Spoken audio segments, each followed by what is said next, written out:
L'univers n'est pas la limite. Numéro 10. Bon, d'habitude, vous ne me voyez pas. Maintenant, vous allez me voir. Ça change un peu. Donc, vous êtes toujours que 6 abonnés dans cette lettre d'information. Et bon, on va se balader un peu. Regardez. Pour ceux qui ont vu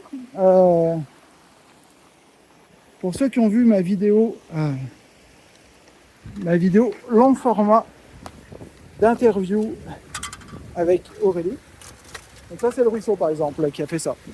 Bon, pour ceux qui ont vu ma vidéo long format d'interview avec Aurélie, je fais une référence à un moment, à un torrent, où j'aimais bien passer quand j'étais gamin avec mon père. Et ben nous y voici, dans le torrent du Claret. C'est ici.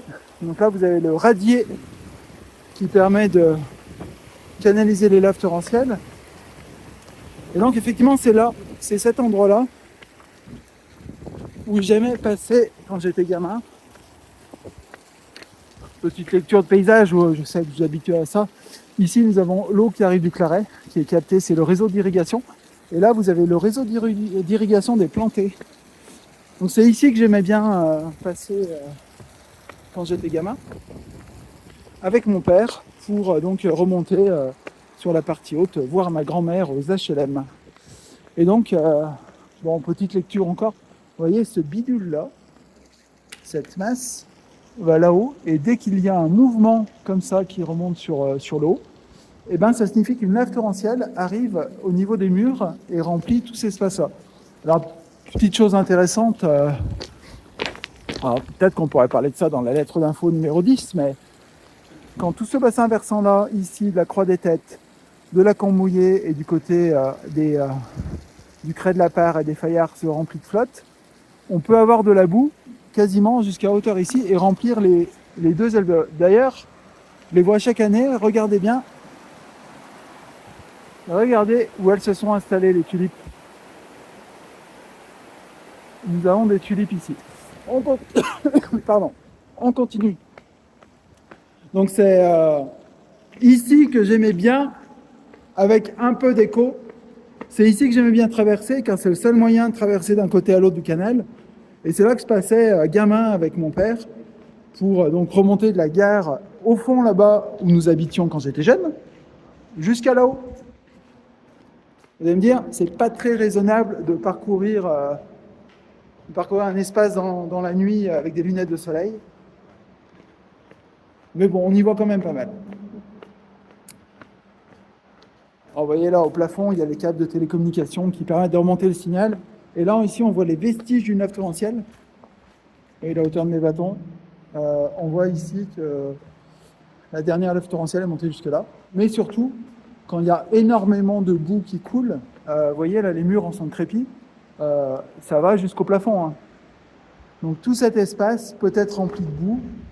Et il y a de la boue qui circule et qui part donc ici. Donc là, on est sous le pont de la départementale 6. On voit là ici la ligne électrique Sorea, qui est le bouclage avec Valoir. On voit encore d'autres choses intéressantes. Ici, on voit un peu la force de l'eau. Donc là, on voit que l'eau est assez boueuse. C'est ce que je vous ai déjà montré dans les dernières lettres d'info. Je pense que là, on a un cumul des travaux qui Claret et sans doute l'éboulement. Et donc, vous voyez, ce que je vous disais, c'est que l'eau a une force inouïe car elle corrode même le béton à différents endroits. Je vous montre un peu le paysage.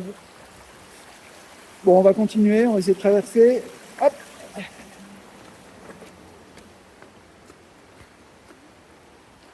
Donc là, c'est un endroit vers lequel on remontait quand j'étais gamin, et pour aller jusqu'au quartier de la gare, là-bas.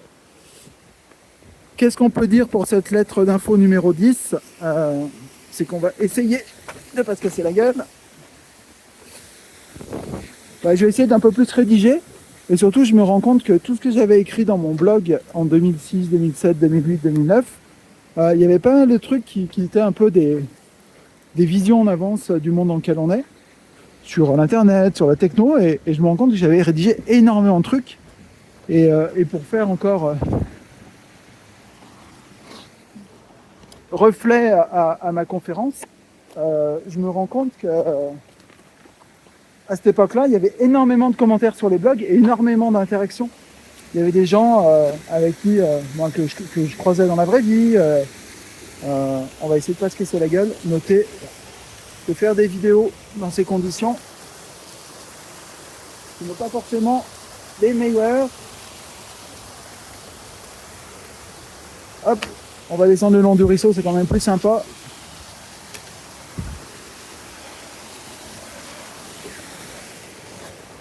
Donc ouais, on va parler un peu du passé, on va parler de 2007, on va parler de... Je vais essayer de faire un peu de retour 2007-2024, voir si ce que j'annonçais était loufoque ou pas. Ça permet aussi de voir où j'ai fait des erreurs de prédiction, où je me suis trompé. Et puis on va voir un peu les interactions de l'époque. C'est intéressant de voir la vision de l'époque dans un monde où j'étais branché Internet avec un débit tout pourri alors qu'une partie de la France avait un Internet plus rapide. Donc voilà, on va parler de tout ça. Je sais pas où on va passer. On va peut-être passer directement dans l'ouvrage, c'est plus sympa. Alors, vous voyez, il y a des morceaux de fer à béton. Les torrents, ça trimballe un peu tout et n'importe quoi.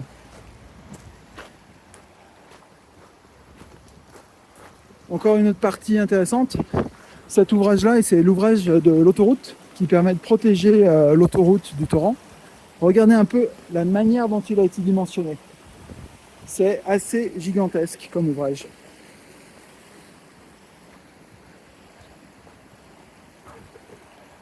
Bon, si vous voulez faire du water slide, moi j'en ferai pas perso, mais là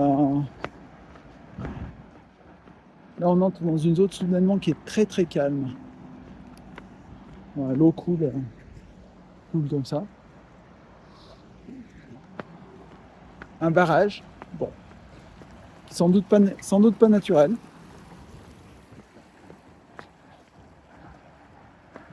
En face, on voit la fameuse combe avec le ruisseau des morts ici. Donc c'est l'endroit où ça s'est éboulé en novembre de cette année.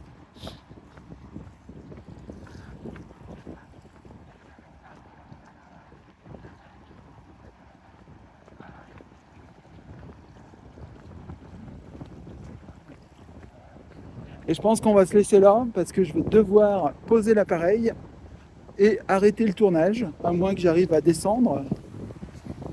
On va voir par où j'ai passé. Ah, ça va, ça passe.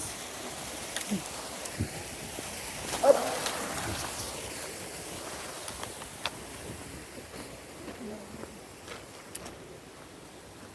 Bon, je vous laisse profiter de l'ouvrage et puis je m'arrête là pour cette vidéo réservée aux 6 abonnés. Merci de me suivre.